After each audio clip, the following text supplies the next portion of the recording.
What up? I'm Michael Botur. I'm a writer and a poet. I'm at the Michael King Writer Centre in Devonport with Mr. Scott Butler on video. Very talented kaituhi, author, scribe.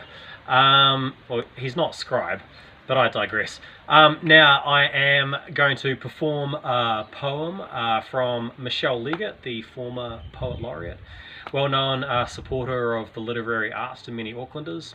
So this is a Michele Leggott poem, live, well not live, pre-recorded from the Michael King Writers Centre. This Michele Leggott poem is called Shore Space. Robin Hyde is getting off the ferry, weeping like Niobe. She has been to sea, work and income, and her case manager is not enthusiastic about the novel or the new poetry collection. Her tears fell like marrow, fat peas as she crossed the harbour, but now the sun is mopping them up. She posts a letter to John A. Lee telling him she is not pregnant with third child and his government should do something about the land grab going on at Orake. And she catches the bus for Takapuna and she contemplates the shape of things to come as it rattles along the waterfront.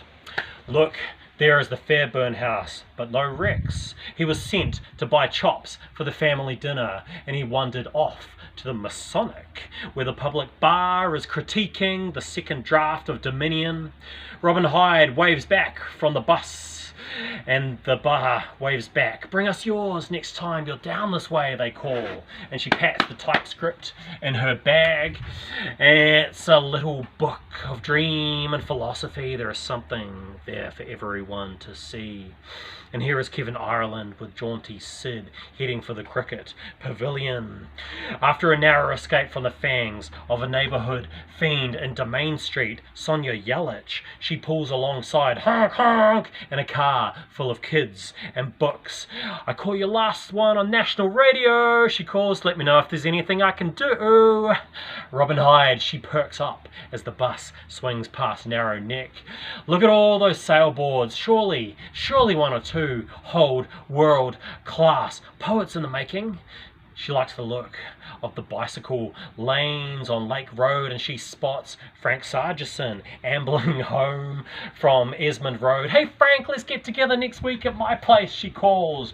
The pale idea of Janet Frame floats around the corner, but this is not the moment to compare notes on mental health. And anyway, the bus is grinding past the lake where Lee and Susan Davis are watching rowers and swans drift past on a perfect map of the sky. Isn't that Tony Green jogging past in lycra and an experimental hat? Robin Hyde, she gets off the bus in Milford and down the road comes Weston Curnow, fresh from a swim at Castor Bay with Darcy Creswell and Sam Hunt. They have heard about the plan to sail to England and they are here to offer help with packing when the time arrives. Robin Hyde is touched. She says, guys, that's awesome, and she thanks them so much, and they all walk up the hill to Prospect Terrace to meet the gang of people waiting there. It's quite a scene. It's a small room with large windows overlooking Rangitoto, John Yellish and Robin Dudding uncork the Lamora Greville Texador. He tangos past with Anna Cavan and Mary Stanley, blows a kiss to three boys trailing home with towels, and a typewriter thumps in the back room where Kendrick Smithyman is putting finishing touches to the masterpiece of the day, and he hands out copies to everyone and he offers comment so useful received that he gets back on the job right away. And Stu Bagby, he is asking for contributions to Great New Zealand Sex Poems #3. Jane Kemp is arranging TV contracts for those whose collected works have gone platinum on international charts. Yes, platinum. Yes, international. Meanwhile, Keith Sinclair, his heart is in his mouth. Be kind to one another. Kiss a little. Oh, and here is Carl Stead, fronting up with the keys to a London flat that, please, I insist.